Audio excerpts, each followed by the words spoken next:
Hi guys! So, samahan nyo ako at magluluto tayo na itong fried rice with turmeric. So, ang gagamitin natin ditong ingredients is yung mga tira-tira ko lang sa rep. So, meron ako ditong coriander, carrots, Chinese celery, spring onion, ginger, at garlic. At syempre, itong kanin.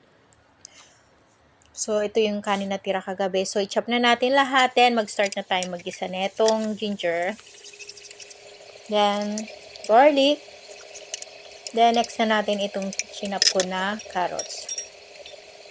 So, saute lang natin siya. Then, lagay na natin yung kanin. So, sa seasoning naman is depende na sa inyo kung ano yung gusto nyong pampalasa sa fried rice nyo. So, sa akin is lalagyan ko lang siya ng salt.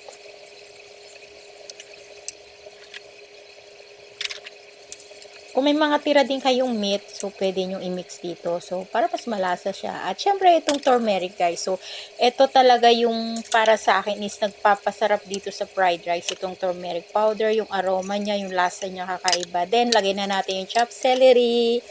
Then, yung spring onion. And then, yung coriander. So, pwede nyo siya lagyan ng chili flakes. So, sa akin kasi nilagyan ko siya ng chili flakes. So, ayan. Mas nakakaano yung lasa niya. Mas masarap siya. So, ayan na siya guys. So, thank you for watching. God bless.